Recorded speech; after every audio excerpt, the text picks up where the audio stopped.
दोस्तों, अभी हाल ही में आप सभी लोगों ने बागेश्वर धाम सरकार का नाम तो जरूर सुना होगा। अगर आप लोगों ने ये नाम सुना है तो धीरेन्द्र कृष्ण शास्त्री जी का नाम भी आप लोग बहुत अच्छे से जानते होंगे।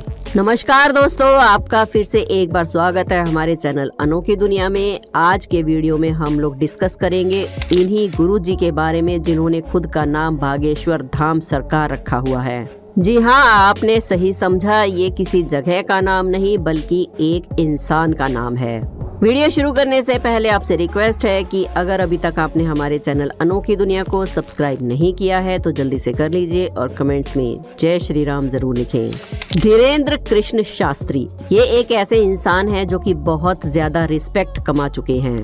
काफी कम उम्र में और काफी कम समय में ये लोगों के बीच में, चाहे वो इंडिया हो या फिर विदेश, सभी लोगों के बीच में बहुत इज्जत पाते हैं। इन्हीं के बारे में हम लोग आज समझने की कोशिश करेंगे। आइए इनके इतिहास को जानते हैं। इनका जन्म 4 जुलाई सन 1996 में छतरपुर नाम के जिले के अंदर एक गड़ा नाम के गांव में हुआ था। इनका जन्म एक बहुत ही गरीब परिवार में हुआ था और इनके दादाजी इस गांव में एक हनुमान मंदिर के पुजारी थे। वो काफी ज्यादा सिद्ध पुरुष थे। उन्हें लोग भगवान दास गुरुजी के नाम से जानते थे। उनका पूरा नाम भगवान दास गर्ग था। वो जिस हनुमान मंदिर के पुजारी थे उस मंदिर का नाम था बालाजी सरकार। वो अपना एक दरबार भी लगाते थे। लोग अपनी परेशानियां, अपनी अर्जी, अपनी मनोकामनाएं लेकर उनके दरबार में आते थे और चमत्कारी तरीके से वो लोगों की मनोकामनाएं पूर्ण करते थे। अगर लोगों को किसी तरह की कोई परेशानी होती तो वो भी ठीक कर दिया करते थे। यहाँ तक कि अगर किसी को भूत प्रेत की कोई बाधा हो तो भी भगवान दास गर्ग जी उन्हें ठीक करके ही भेजते थे। लेकिन उनकी ख्याति ज्यादा बढ़ नहीं पाई क्योंकि ये बात आज से कई साल पहले की है और उस जमाने में ना ही इंटरनेट थे और ना ही इतना ज्यादा प्रचलन था किसी भी चीज का। छोटे छोटे गांव में ना ही न्यूज़पेपर इतने ज्यादा चलते थे। लेकिन धीरे धीरे समय बीता और उनके पोते का जन्म हुआ, यानी कि धीरेन्द्र कृष्ण शास्त्री का। वो 9 साल की उम्र से ही इस मंदिर की देखभाल करने लगे और हनुमान जी की भक्ति में लीन हो गए। रामायण का पाठ करने लगे, महाभारत सीखने लगे। ऐसा करते करते समय बीता और केवल 12 वर्ष की उम्र में ही उन्हें दिव्य अनुभूति हुई। धीरेन्द्र कृष्ण शास्त्री अपने दादाजी को ही अपना गुरुदेव मानते हैं। इसी मंदिर के पास ही उनके दादाजी की समाधि बनाई गई और फिर धीरेन्द्र कृष्ण शास्त्री जी भी बड़े हो गए। उनके साथ साथ उनकी ये दिव्य अनुभूतियां भी बढ़ती चली गई। यहाँ पर दादाजी के बाद उन्होंने ही इस मंदिर की और दरबार की कमान संभाली और सारा काम अपने हाथ में ले लिया। धीरे धीरे उनकी ख्याति बढ़ती चली गई। उनके भक्तगण यहाँ पर आए और कुछ लोगों ने उनकी कुछ वीडियोस इंटरनेट पर भी डालना शुरू कर दी। सोशल मीडिया पे ये तेजी से वायरल होने लगे। कारण सिर्फ इतना था कि इनके दरबार में जो भी लोग अर्जी लगाने आते थे ये उनकी मनोकामनाएं उनसे नहीं पूछते थे बल्कि भीड़ में से किसी भी एक आदमी का नाम पुकारते थे और उसे सामने बुलाकर बिठा लेते थे और फिर उसकी परेशानी पूछे बिना पर्चे में सब कुछ लिख देते थे और साथ ही उसकी परेशानी का निवारण भी लिख देते थे। उसके माता पिता, रिश्तेदारों के नाम भी उस पर्चे में लिखे होते थे और फिर चमत्कारी तरीके से पूछते थे कि बताइए आपको क्या परेशानी है।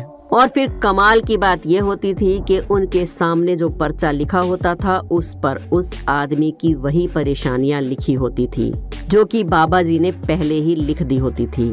लेकिन कमाल अभी खत्म नहीं हुआ है क्योंकि ये बाबा जी अपने दरबार में आने वाले लोगों से 1 रुपया भी नहीं लेते। यहाँ पर आने वाले लोगों की संख्या सैकड़ों में नहीं बल्कि हजारों में होती है। यहाँ पर लोग आते हैं और अपनी मनोकामना पूर्ण करवाकर ही वापस लौटते हैं। दरअसल बागेश्वर धाम सरकार जी के दरबार में आने का एक प्रोसेस है और उस प्रोसेस को आप पर्सनली सर्च भी कर सकते हैं। यहाँ पर जो लोग आते हैं एक लाल कपड़े में नारियल को लपेटते हैं और राम का नाम जपते हुए बजरंगबली जी के मंदिर की 21 बार परिक्रमा करते हैं। यहाँ पर आपको लाखों नारियल लाल कपड़े में टंगे हुए मिलेंगे। यहाँ पर आने वाले लोगों का मानना है कि ऐसा करने से उनकी मनोकामनाएं पूर्ण होती हैं। हर मंगलवार को यहाँ बाबा जी दरबार लगाते हैं और समय समय पर मंगलवार के अलावा भी यहाँ दरबार लगाया जाता है। लाखों की भीड़ यहाँ पहुँचती है। गुरुदेव जी उनमें से किसी का भी नाम लेते हैं और उसकी सारी परेशानियाँ खत्म कर देते हैं।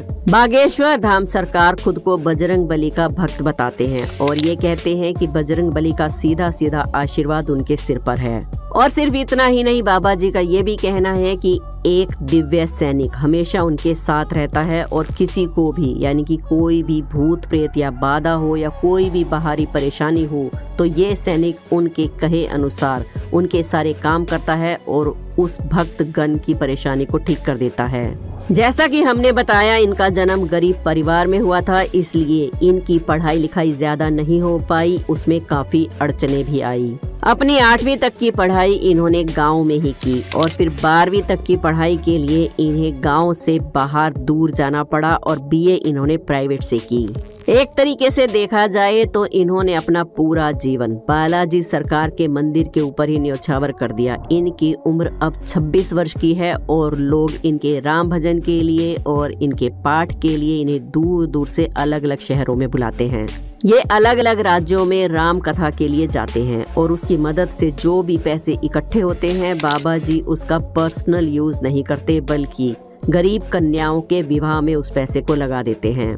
ये गरीब कन्याओं का सामूहिक विवाह करवाते हैं और उसी में सारा पैसा खर्च करते हैं। बागेश्वर सरकार धाम की तरफ से निशुल्क वृद्धाश्रम भी खोले गए हैं और अभी हाल ही में उन्होंने अपने भक्तों को आश्वासन दिया है कि वो जल्दी ही एक निशुल्क अस्पताल भी खोलेंगे।